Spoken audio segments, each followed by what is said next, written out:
Throughout the 1930s, Hitler and Mussolini became steadily more aggressive, and as early as 1935, Bristol City Council had discussed air raids and gas warfare precautions. But Neville Chamberlain's government vainly clung to the possibility of peace. Spending on civil defence was held back, and frustrated local councillors asked who was going to foot Bristol's bill for war expenditure. In 1938, the government at last agreed to make funds available for civil defence, and the city engineer, Mr. Webb, was appointed Air Raid Precautions Controller. Preparations were underway. Action depots were arranged for first aid and rescue teams, and 22 single-decker buses from the Bristol fleet were converted into ambulances. Trenches were dug on College Green and other open spaces, and air raid shelter space was located in reinforced basements and cellars. The government issued information booklets on air raid procedures and use of gas masks, as there was a great fear about the possible use of poisonous gas by the enemy. Sectors of the city were placed in the care of air raid precautions wardens, and the warden's first major role was the distribution and fitting of 450,000 gas masks. At the beginning of September 1939, Germany invaded Poland, and after an ultimatum issued by the British government, war was inevitable.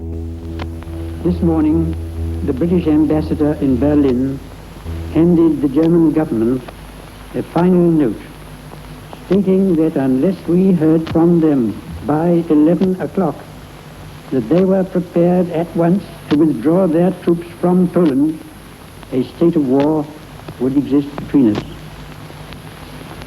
I have to tell you now that no such undertaking has been received, and that consequently this country is at war with Germany.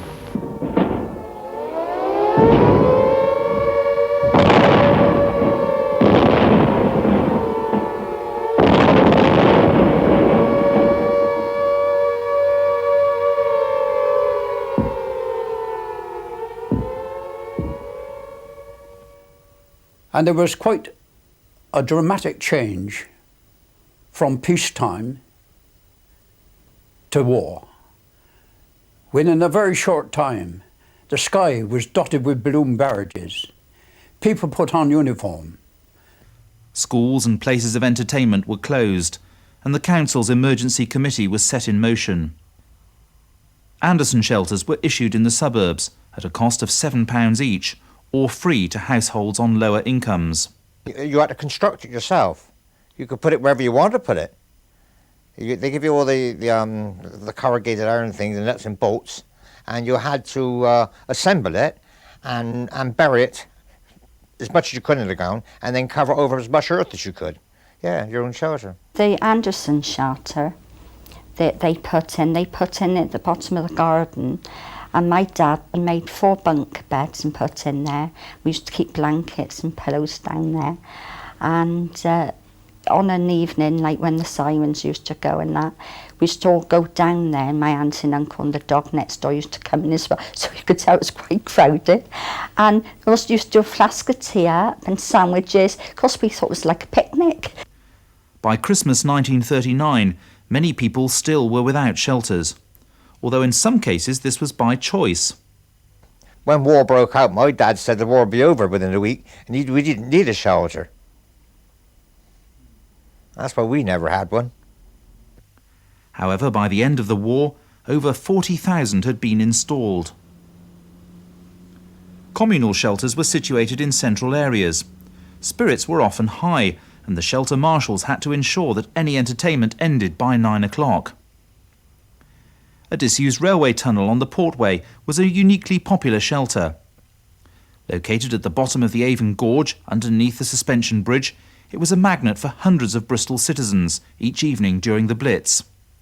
Due to its popularity, it was very overcrowded, and as a health hazard, access to it was eventually limited. An air-conditioned, heated and bomb-proof chamber in a nearby tunnel protected the civic records, municipal trust deeds and archives for the university and the merchant venturers. Later on, a new type of air raid shelter was introduced for homes without gardens. We had a Morrison shelter. That was a shelter, a metal shelter that was erected into your room. But we never used it. I never put it up. We used to go under the stairs. We used to put a couple of deck chairs under the stairs and we'd drop off to sleep. And very often after the old clear went, we were still there in the shelter asleep. Blackout restrictions came into effect. Householders could either use heavy curtains or paint out their windows using the homemade recipe for blackout paint, containing gold size and lamp black. In the first 2 months, over 200 Bristolians had been prosecuted for blackout violations. Many quite serious road accidents were caused. There was a shortage of torch batteries, and a number of people even fell into the city docks. In 1940, low-level street lighting was employed. But as soon as the first air raids began later that year, blackout became complete. At Filton, the Blenheims were rolling off the production line. Despite the importance of its aircraft industry and docks, the government optimistically declared Bristol a neutral zone, not considering it to be a likely target from German attack. Most of the West Country was designated a reception area. At the beginning of September, thousands of evacuees passed through the city by train, on their way from London to their destinations in the country. Bristolians collected tons of clothing, toys, crockery and household goods, which were distributed to the evacuees. Whole schools moved west into the great houses like Longleat and Laycock. Queen Mary came to live at Badminton House and was often to be seen in the city. Departments from the BBC in London were moved to Clifton. Garrison Theatre, Tommy Handley's It's That Man Again, and Bandwagon with Arthur Askey and Richard Murdoch.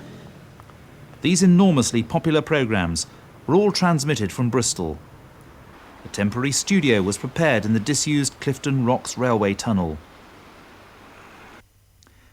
The university became a home for staff and students of the Middlesex Hospital and of King's College London.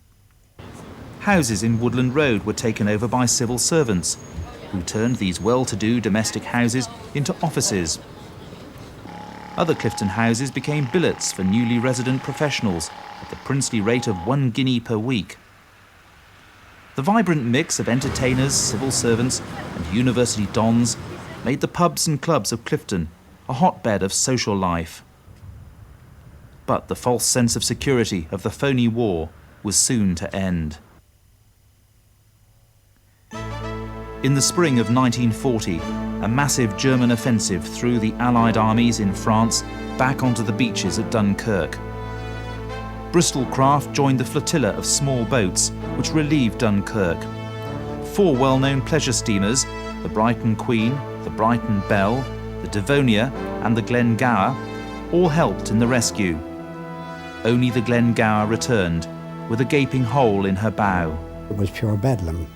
I mean, people were running all over the place, jumping in, diving into sand dunes, because the German aircraft were coming across, strafing the beaches. They were bombing at low level. Lots of boats, out in the bay.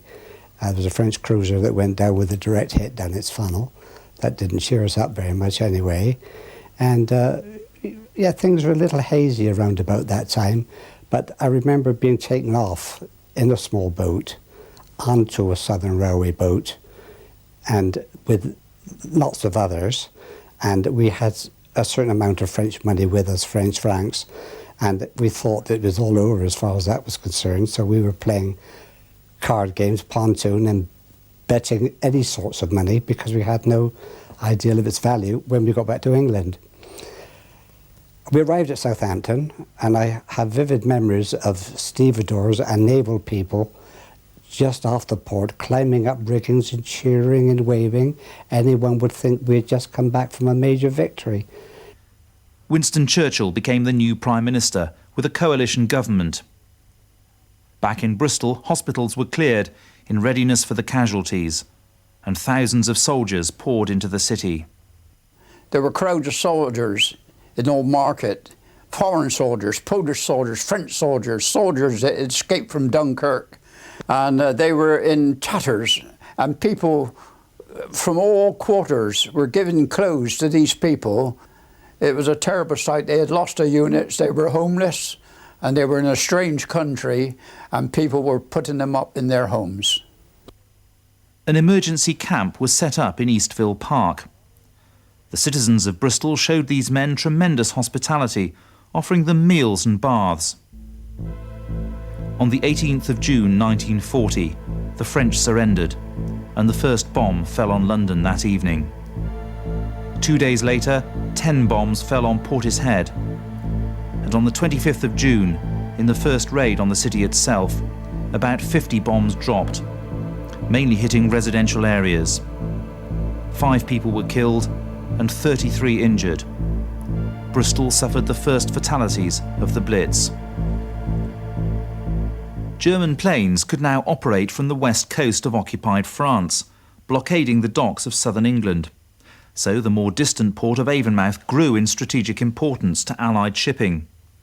Bristol was now vulnerable, as German bombers could reach the city, and the BAC factory at Patchway with its glass roof was a sitting target. They asked for volunteers to work overtime that evening and black out all the windows with black paint, you know, to stop naturally enemy aircraft. At night time we'd be working, see enemy aircraft going on, they could say, oh my word, a beautiful factory there with all the machines running. They had volunteers to work, after they finished work at night, to go up and black out the glass in the roof. In a rush to rearm, £890,000 was collected in Bristol's War Weapons Week. The fund was finally closed with a staggering £1.5 million total. In the first 8 months of war, gates and railings from houses, buildings and public parks were hacked away for the war effort. The energetic WVS collected waste paper, bones, kitchen waste and practically anything else that could be salvaged. After Dunkirk, with the threat of imminent invasion, men flocked to join the newly formed local defence volunteers.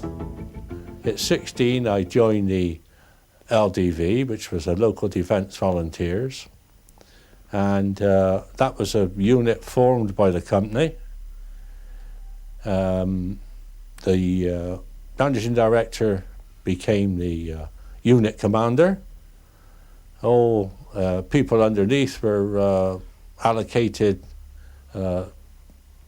captains, lieutenants, whatever you like, and the general workers became the privates. The only uniform we had was an armband with 3 letters on it, LDV. Eventually we were issued with a tin hat, and we still had the civilian gas masks. By August 1940, the force was renamed the Home Guard.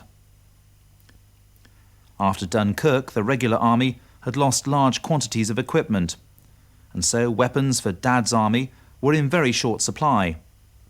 Any firearm which could be found was employed. All we had was a 3 or 4 .22 Afghan rifles that were kept in the guard room, and there was no ammunition for them. And if they were used, well, they would have probably blown up in your face. The Home Guard acquired machine guns from the University Officers' Training Corps, and the public joined in the spirit of the occasion, pressing forward with binoculars through to typewriters. We started to get issued then with uniforms, proper uniforms, and some decent rifles, which then started proper training. We used to go up to camps for the weekends on rifle ranges.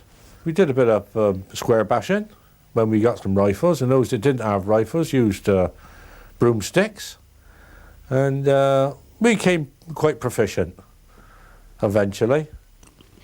I was a member of the Home Guard. I was attached to the regular army, the 101 section at White Ladies Road.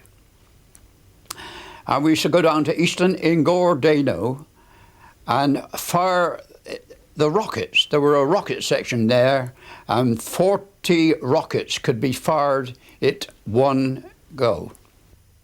At its peak, the force reached the size of 13,500. While the Home Guard prepared for invasion on the ground, in the skies the Luftwaffe practiced night navigation above Britain's coastline and cities. Their route to the northern industrial towns took them across the south of England to the Bristol Channel, and then northwards up the Severn. On the 19th of July 1940, the Germans dropped thousands of leaflets entitled "A Last Appeal to Reason" in an attempt to bring about peace under their terms. These leaflets helped to boost the waste paper drive. Bristol awaited the next assault. Throughout July and August, the sirens were constantly sounding. There were minor raids on parts of the city, Filton, towns along the Bristol Channel, and on the docks at Avonmouth. Because of the disruption to merchant shipping, rationing had been introduced. At first, petrol was allowed in small quantities for pleasure use, and essential users such as doctors were given extra.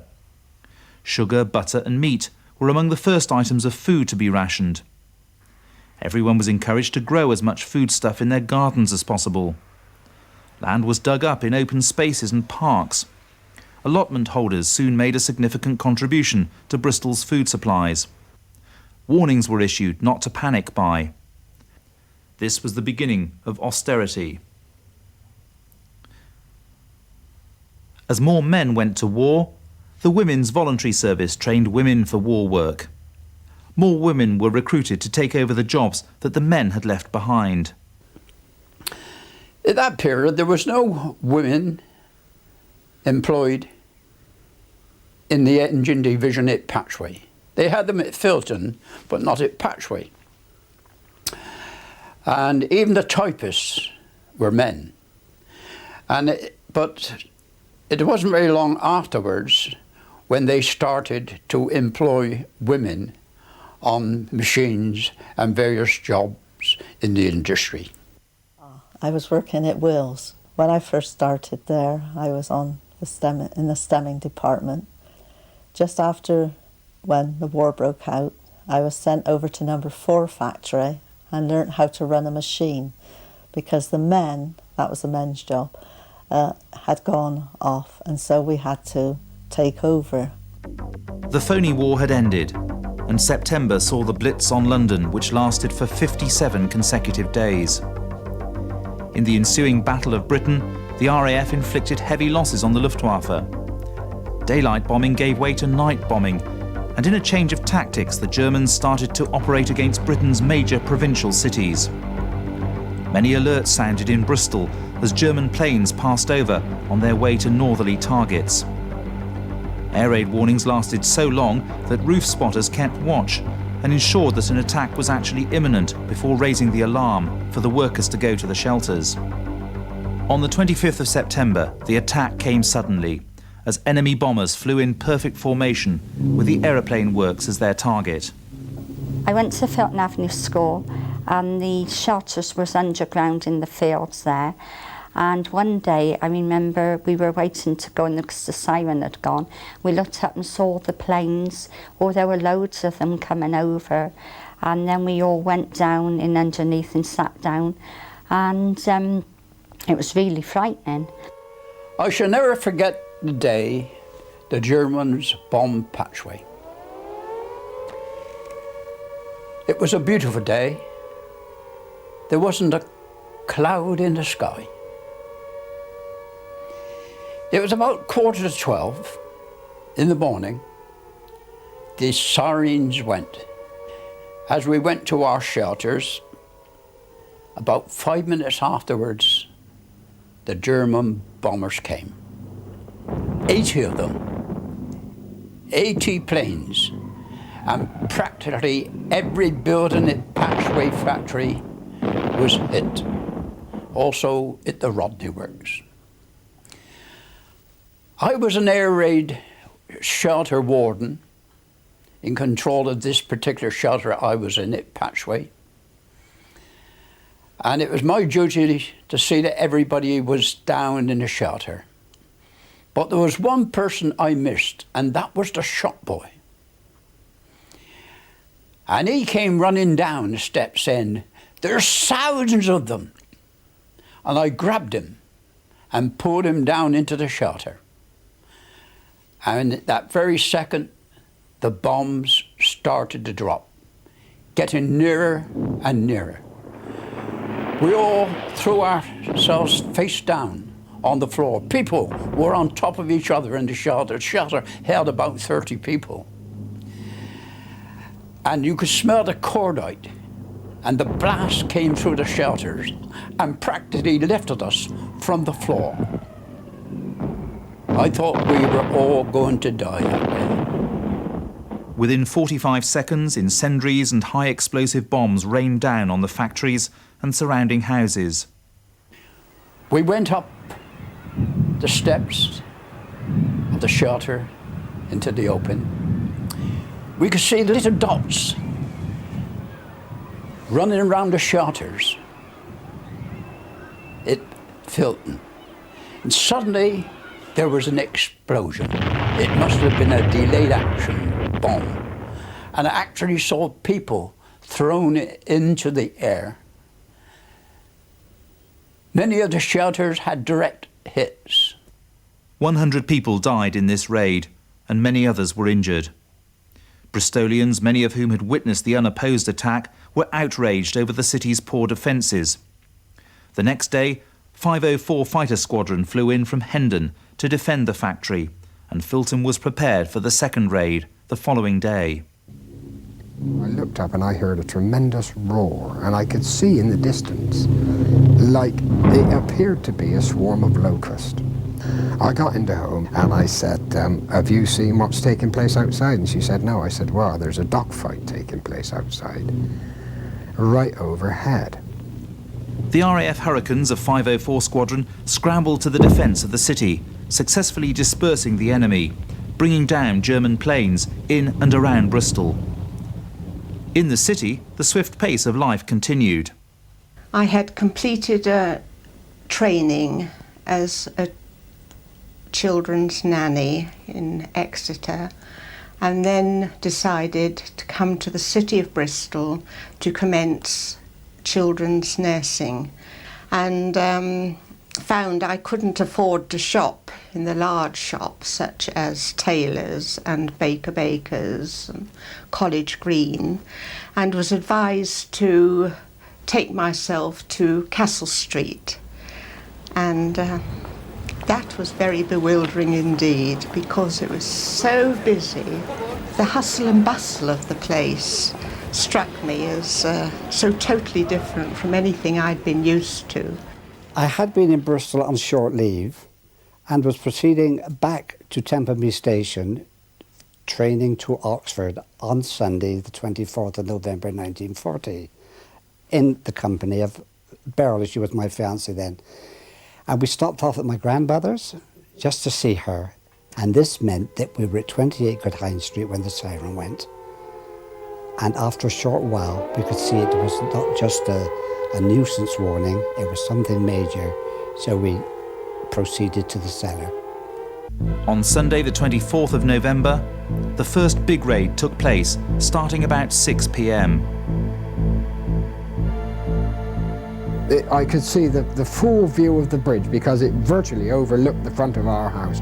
And the whole bridge was completely illuminated with flares on parachutes.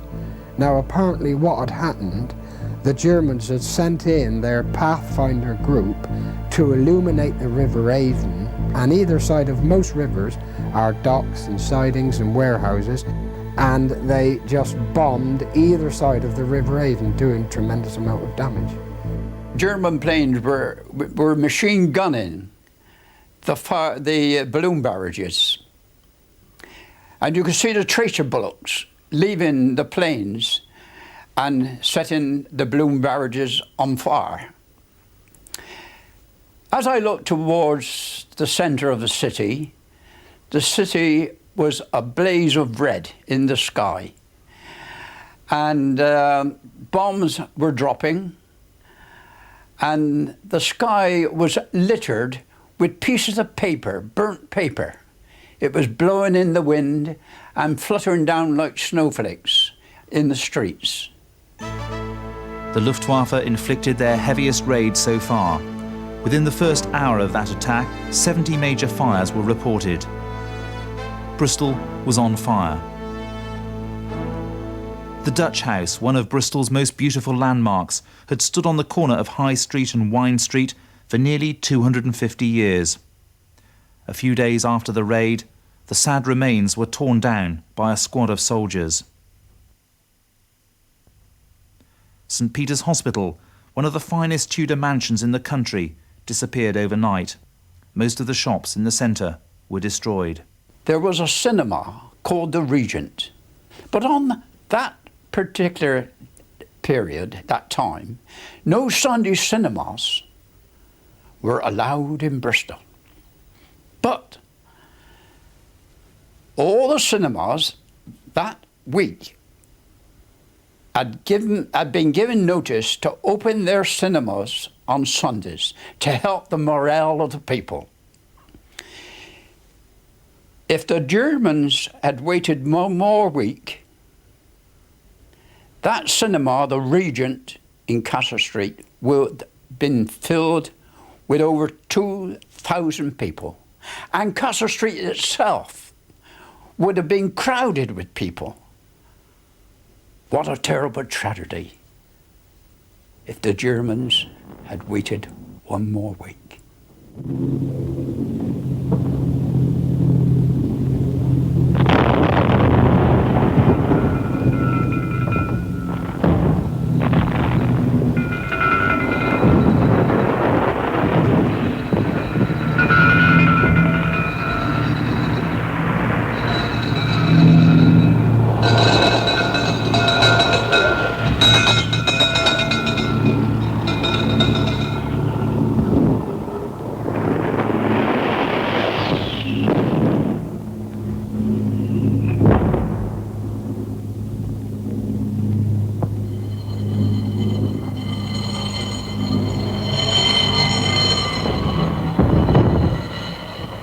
Well, my father joined the AFS in 1938, and so he was prepared. He was also in the fire brigade at Ratcliffe Street for Pilkingtons. The fire had spread through Ratcliffe Street. There was a paint place next door, Harris's, and, well, they didn't have any water, so it just went. That night, over 200 fires were burning, and the fire brigade was stretched beyond their limit. All the available appliances were in use. Although emergency water tanks had been located around the city, and there are 2 rivers running through it, the water pressure for the hoses became too feeble to cope. To make matters worse, there just wasn't enough hose pipe. I was pumping water from the river in the centre up to Castle Street. The crew that I was with was up there taking water on there, working on the fires. And we was there till next day before we was relieved. The raid had lasted for 5 hours. The all clear was sounded just before midnight. It was not until we came from the cellar and got out into the road that we really began to understand the nature of the damage. There was water all over the place, debris was all over the road.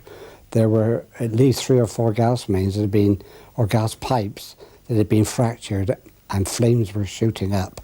One didn't feel worried or afraid or anything, but it was something out of another world. And as we looked towards what was the centre of Bristol, all we could see was this red glow in the sky and shrouded with smoke. A heavy pall of smoke hung over the city from the still smouldering fires. Once familiar shops were unrecognisable shells. Shards of broken glass clothed the ground and crunched underfoot. Unexploded bombs lay where they'd fallen. On the following morning of the Blitz on Bristol, the centre of Bristol, I went down to Old Market Street. And as I stood at the bottom of Old Market Street and looked towards Castle Street was no more. It was totally destroyed. Gas, electricity, telephone and water supplies were all cut. Water pressure in the central areas was reduced to almost a trickle. 207 people lost their lives. 1,390 were homeless. They'd reinforced the cellar with RSJ columns and supports so that the family could go down there in the event of a raid. And that's where we were when the bomb dropped. But the whole house shook from stem to stern, literally, and all the dirt and dust and everything came down the stairs that went down to the underground, our underground shelter. And the blast blew the back of the house completely in, and we were then evacuated along with several others in the street, because the same had happened to their houses. We were all evacuated to the Trinity Rooms, which was situated by the Trinity Church in Hotwas, of which I was a member, and we were there for 4 days while they restored the water and the gas and patched up the back of the house so that we were able to go and live there. The next night, the bombers attacked the docks at Avonmouth, and the enemy were quick to play on the success of their raids. A German newspaper reported, "In an uninterrupted line, the German bombers flew over this target and dropped bombs of such heavy weight that whole blocks of houses collapsed, as could be observed by the crews in the bright light of numerous fires. Long rows of warehouses were in flames. Many gas tanks exploded. The crews of the returning planes observed that the attack was surprisingly great. According to the enemy, the whole harbour area was demolished. One of Britain's chief food and oil intake ports had been eliminated. As a distributing centre and important railway junction, Bristol has been wiped out." The story reported at home could not have offered greater contradiction. In order not to divulge information which could aid the enemy, our own newspaper reports on the horrific damage to the city were reduced to articles anonymously describing a raid on a West Country town. Bristolians were forced to suffer their losses in silence. Firemen worked throughout those nights in impossible conditions. There was an urgent need for more crews, more equipment, and better water supplies. From 85 full-time staff at the start of the war, Bristol's fire brigade was to swell to over 4,000 with the inclusion of auxiliaries and part-timers. Fire appliances came from other cities. Civilian fire watchers were also to play an essential part in reducing the fire caused by incendiaries by putting them out before they set the buildings alight. Factories, shops and offices were encouraged to keep their premises occupied 24 hours a day, and householders formed patrols. At that time, we were encouraged to form what they call fire groups. That was street fire parties, you know. And I organised in my home a meeting of all the various people in the area, and we had a rota that people would be on certain hours during the night. If there was a blitz on us, you know, then it was recognised that everybody would be on duty. We had about a rota of about 6 of us, girls, and with the men, and there would be about a dozen. So it's a huge factory, and each floor had buckets of water, sand, sandbags and a pump. We had tin hats, and when the sirens went, well, we'd go up on the roof and jump about and have a look around. Beginning part of the war, what we used for units to run about was with cars that was given to the fire service for fire service work. We converted them the best we could into units, carrying hose and standpipes and different equipment. But as the war went on, we got improved with 30 hundredweight wagons. During the heavy blitz in the winter of 1940 to 41, Bristol's daily consumption of water rose to 30 million gallons. Earmarking of reserve water supplies for firefighting had begun before the war. Old wells and springs were marked, and 24 miles of steel pipelines laid, often in gutters in the street. Eastville Park's swimming pool was to be a water tank for firefighting. In days gone by, men and boys had swum for a penny each. with boys over 14 years old to wear drawers. One bomb closed the pool for good. Despite warnings, there were no further raids on the city until just after 6 o'clock on the 2nd of December. Being on night duty, my colleagues and I went to the top of the building and on to Ward 6 balcony and watched, we can say, Bristol burning, the orange and red lights in the sky. It was pretty awesome. The smell as the wind sort of whipped the flames across was pretty frightening. The centre continued to endure serious raids. Most people's lives were affected by the bombing on schools, hospitals, factories or private dwellings. Portland Square was gutted and a ship was hit in the Cumberland Basin. Templemead Station remained a target but was not seriously damaged, although various suburban lines were temporarily put out of action. The suburbs didn't escape without casualties. The St George area was heavily hit. I think it was the third raid over the city that the actual hospital itself was hit. I wasn't on night duty then, I was sleeping in the nurse's home, and suddenly the sirens had sounded and we were turned out of our beds. Some of us were pretty frightened. I remember having my face slapped because I was getting a bit hysterical then. And that night the hospital was evacuated, and I can remember the lorries and the soldiers from the Gloucester Regiment opposite, I believe, helping to transport the children and staff to the homeopathic hospital in Kingsdown. More irreplaceable historic buildings came under fire. The Assize Courts, the Corn Exchange and the Merchants' Hall, where for 200 years the venturers had conducted their business. The GPO building and once again the docks sustained damage. But theatres and cinemas had reopened.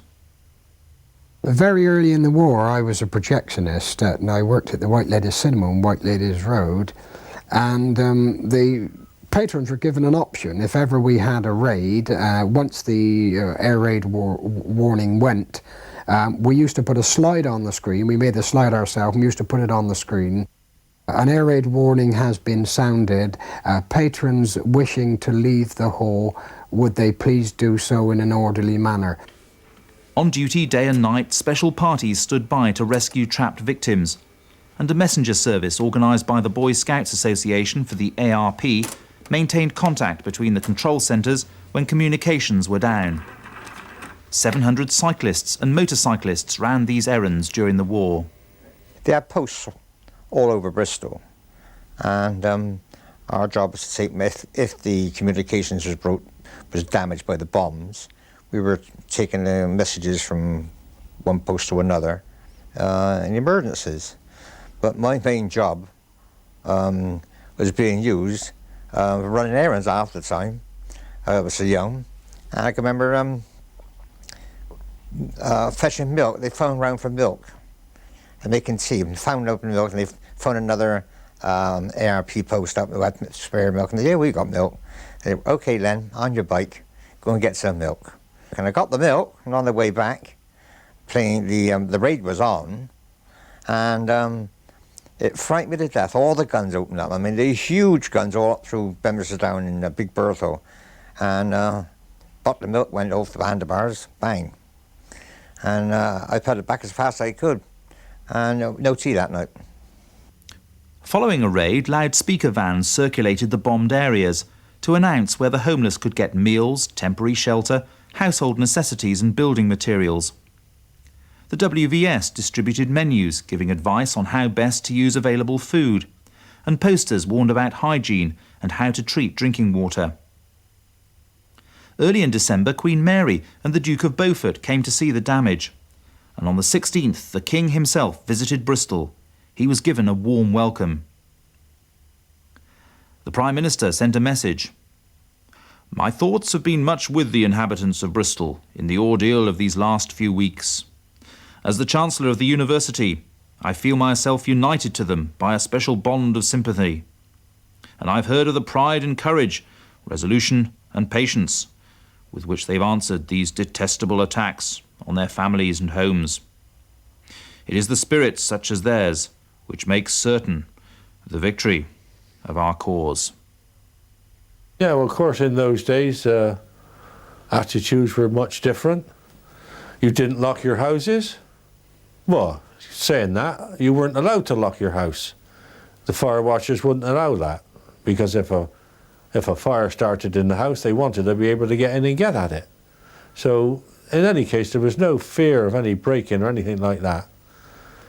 For almost a month and throughout Christmas and the New Year, the city waited for the next onslaught. On January the 3rd, German planes began a 12-hour raid over the city. The most prolonged attack came the following night over Avonmouth, lasting for 12 3/4 hours.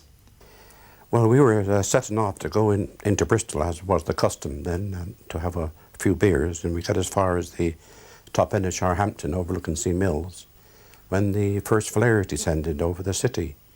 And within 10 minutes, quarter of an hour, there was a huge fire started, and it was quite a sight from where we were, because obviously all you could hear and see was the planes flying over, and hear the bombs falling. This time, part of Templemead Station was set ablaze. The central areas continued to suffer. Notable losses included Bridge Street and St Silas Church. Bedminster Tram Depot was a wreck. On the 9th of January, oil tanks at Avonmouth were set on fire. Soon, all the larger fires were put out, and by now the Bristolians were learning how to counter the German offensive. Our garden backed on to the Bristol Memorial Rugby Ground. And of course, at the height of one of the raids, there were lots of incendiaries falling. And my father and one of the boys next door decided to try and do something about it. And they went up to the side turning. Of course, they couldn't get in because all the gates were locked. But fortunately, my dad was so thin, and this young boy, that some of the other men there, they just pushed them through the railings, and they were able to get into the ground and put out the incendiaries, which really, we would have all been a target for the bombers, because it would have gone up like firewood. I remember going to a fire in Stoke Lane, Westbury.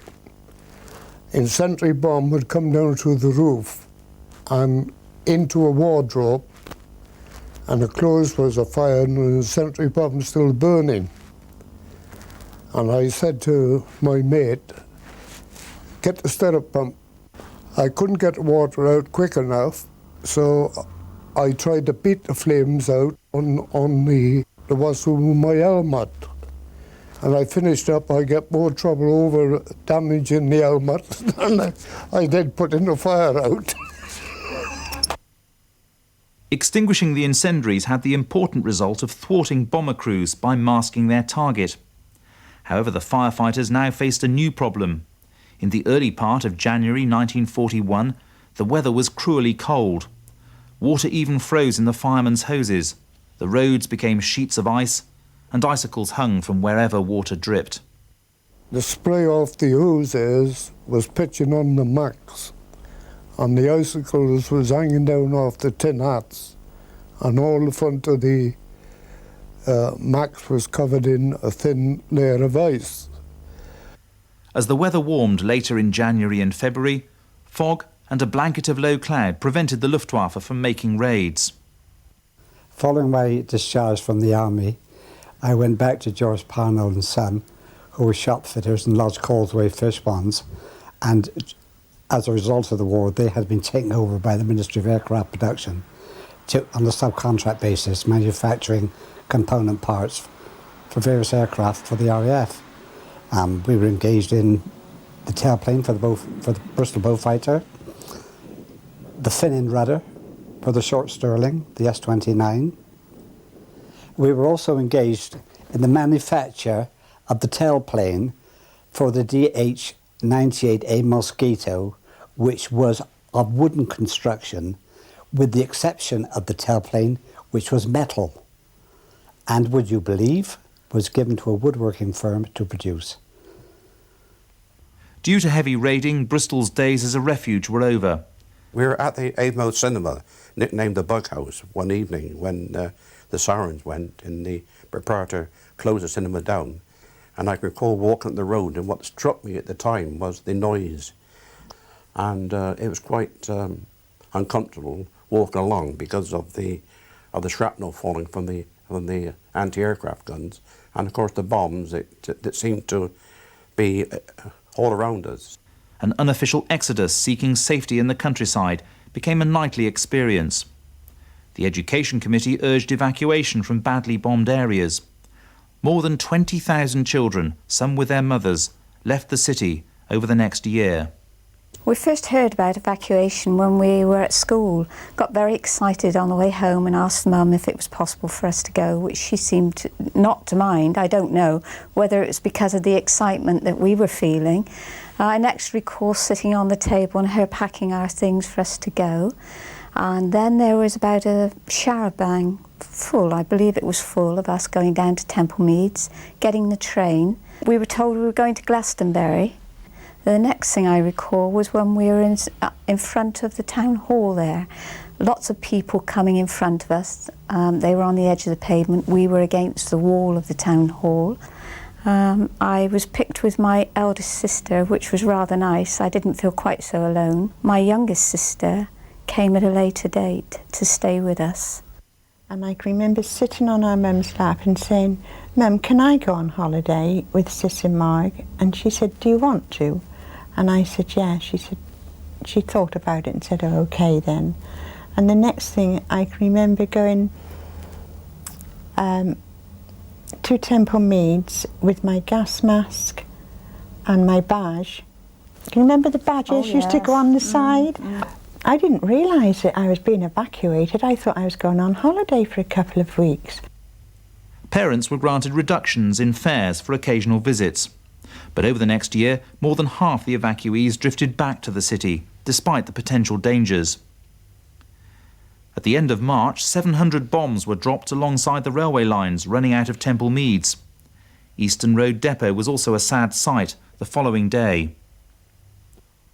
The first thing that I saw was a double-decker bus lying across a garden wall. And loads of rubble about. A street close by, no houses left, they were all down. And when you went into the depot, there was a funny thing, was a double-decker bus stood on the concrete road with no engine in it. It had disappeared.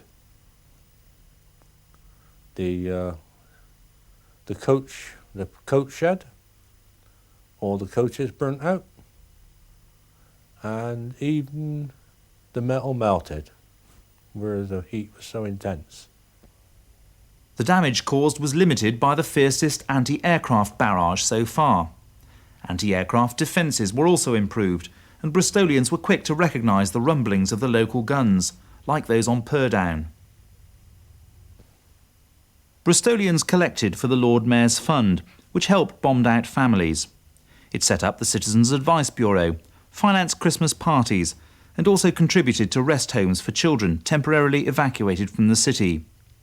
A holiday camp was built at Hinniger. The night that our house got bombed, actually bombed, the bomb hit the block of houses. It was a block of 4. 2 was completely demolished and ours was half demolished. And they got us out through the windows and whatever. The council gave my dad the key to a house which is opposite the one that was blitzed. The amazing thing about this house is that it was never reclaimed. There are even photographs of the family that abandoned it. Curtains, carpets, furniture. It was a ready-made home for us. After an investigation into morale, the emergency committee highlighted the need for sleep, adequate food, warm premises, and the efficient running of the welfare services. And very often in the morning, you hadn't got out all night, you hadn't been able to in the morning. We used to crawl out to the shelters, tidy ourselves best we could, and struggle back to work again.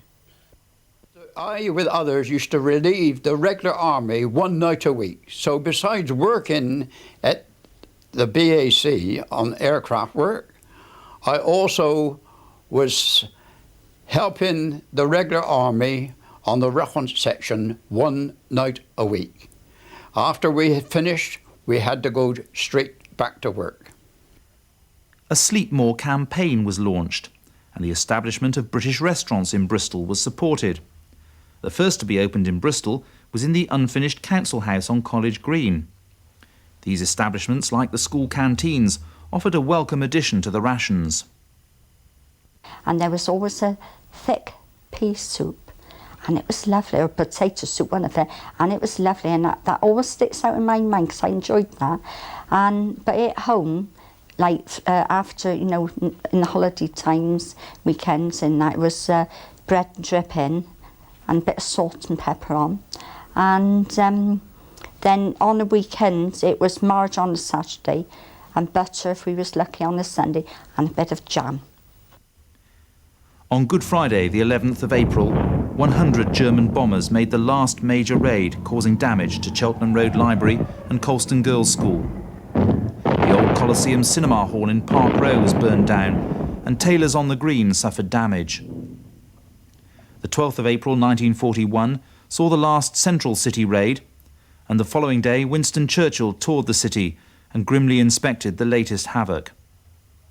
As Chancellor of the University, he later conferred honorary degrees.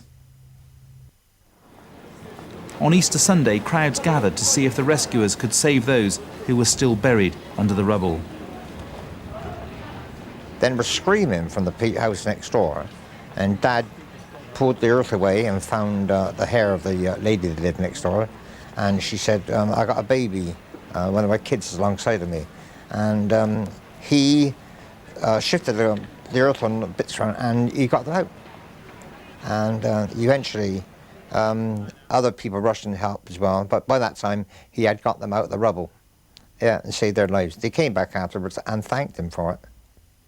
In the summer of 1941, Germany turned its attention to the invasion of Russia. Other than 2 moderately heavy raids in May, the bombing of Bristol seemed to be diminishing. But in August, 80 private houses at Brislington were extensively damaged. And in a raid on the 28th of August 1942, a single bomb was dropped from a single plane, causing the destruction of 3 buses in Broad Weir. The light had almost been visible at the end of the tunnel, making the death of these 20 people even harder to bear. Much of the damage during the Blitz had been caused by the uncontrollable spread of fire. The magnesium casing of the incendiary bomb caught fire on impact. The wooden roofs of Bristol's ancient heritage, inaccessible to the fire watchers, burned like paper. Many of Bristol's churches, St Nicholas Church, Temple Church, Clifton Parish Church, St John's Church Bedminster, Holy Nativity Knoll, were tragic victims of the Blitz on Bristol. Of course, by the spring of 42, people were at a pretty low ebb, and so as to give the public in general an uplift, the local council arranged for the likes of Joe Loss and a few other top-class musicians to tour parts of the city. Entertainment was arranged in all sorts of form. Carnivals in the parks, lunchtime dancing on College Green, evening dancing in a large marquee on the Downs. Bands played to the public in Eastville Park. Amateur dramatic groups acted the plays of Shakespeare on the Downs. Peggy Ann Wood and Ronald Russell produced a series of 250 plays for the Little Theatre with the Rapier Players. The Theatre Royal was brought by the people of Bristol and reopened by SEMA as the first state-run theatre in the country. Military bands were also very much in vogue. They used to bring military bands from outside the town. And of course, to give us a bit of an uplift, weekends, what we used to do, we used to visit the Colston Hall or the Embassy Cinema in Clifton or the Bristol Hippodrome, wherever the venue was, to watch the likes of the bands of Phil Green and the Squadronaires and various other bands that used to come to the town for entertainment. Bristol began to see an end to the chaos. Single women and married ones with no children were called up, and even mothers were helping in the war effort. I went up to register, etc. And at the time they were all going to Bournemouth on munitions. So they said to me, you're for munitions. I said, no, Women's Land Army. They said, oh, but you've got machinery down here. I said, well, what's a tractor? Anyway, they said, all right. So I started in 1942, did fruit and veg and that for the canteen. Used to dig potatoes, you know, cabbage, sprouts, carrots, onions, you name it, we did it. The city had received aid from America, and Bristolians like Cary Grant helped to raise money. In 1942, smart American GIs started to arrive, and people felt more hopeful. In mid-1942 and into 1943, quite a number of Americans found themselves in Bristol. They were stationed at the museum, the arts colleges and the Victoria Rooms and Clifton College, and we made quite a large number of friends and used to get around with them quite a bit to the various camp shows that they had and to the shows at the Colston Hall on the Sunday night concerts. The service bands would come down and people were jiving and bopping all over the place down there, and it really was a nice time to be there. 250,000 came in all and made a big impression on the city. They were popular with the children because they provided a ready source of sweets and chewing gum, and with the girls because they embodied the romance of the Hollywood films. Clifton College was taken over by the Army for Omar Bradley as the headquarters of the American forces in Europe, and they worked on the plans for D-Day here. The presence of the wealthy US soldiers highlighted the shortages of food and clothes which the locals were experiencing. Coupon swapping and black market purchases were sometimes called upon to help out, particularly on special occasions. Of course, I got married in wartime, June the 19th, 1943, and it was a bit of a panic how to get coupons and, you know, for the wedding and all the food to be organised. And of course, we had 84 people to come to the wedding, which was a lot in those days.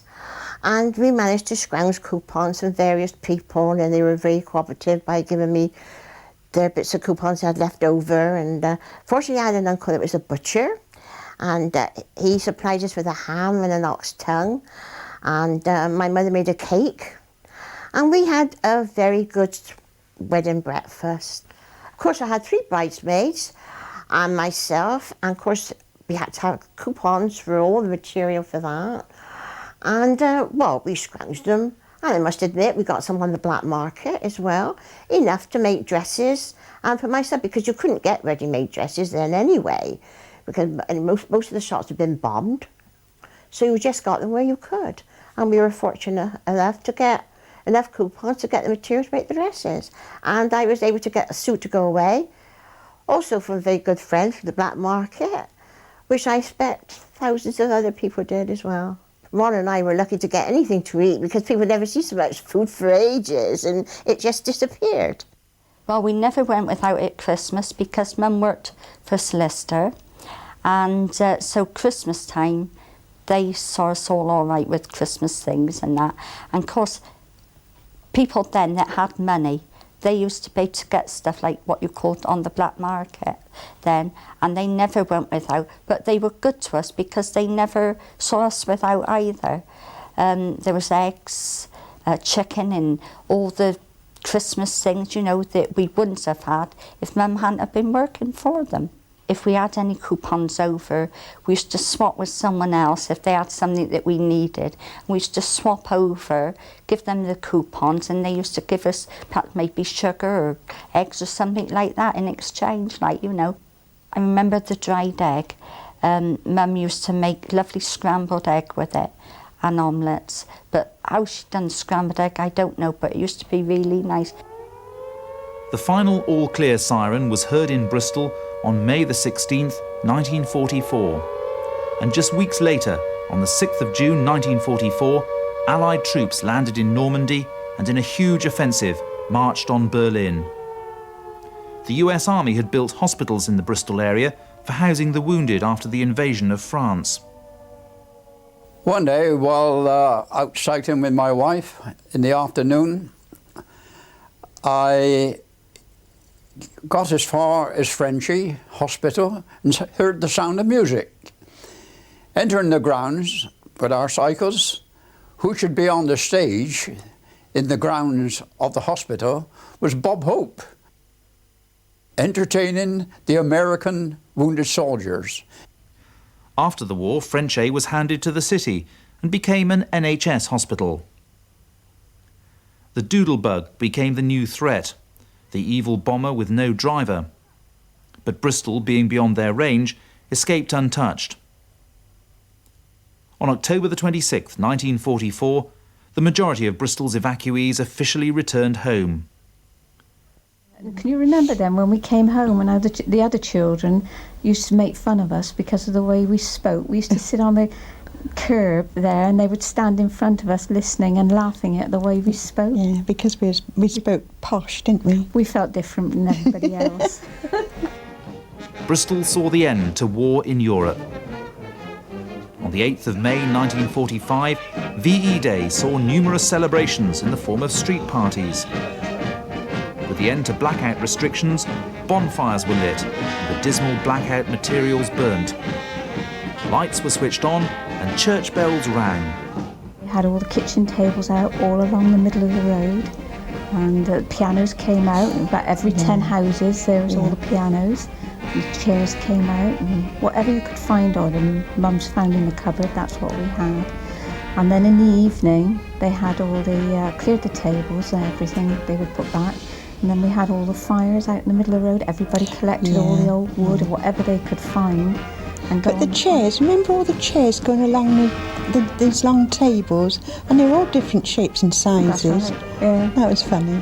On V night, of course, we were all greatly excited and a little bit worse for wear actually, because we all opened up whatever we had stored away to have a drink, and we made our way to the top of Park Street, and it was just like a football crowd, absolutely masses of people. I shall always remember 2 sailors at the top of Park Street with a huge beer barrel, and they were absolutely slaughtered, the worst for a drink. And they just rolled this barrel down Park Street, running on behind it, and all the crowd going with them. And we all ended up at the bottom of Park Street, no shoes on or anything. It was such a hot night. And we were just merry and happy about everything. The death toll in Bristol was a horrifying 1,299. Having witnessed so much fear and suffering, the value of life was greatly appreciated. Now, my wife also kept a diary, and this is what she has written. Wally came home this afternoon because of the damage caused during the raid. Many people were killed and many injured, but Wally has been lucky this time. My prayers have been answered again, and my heart is full of gratitude.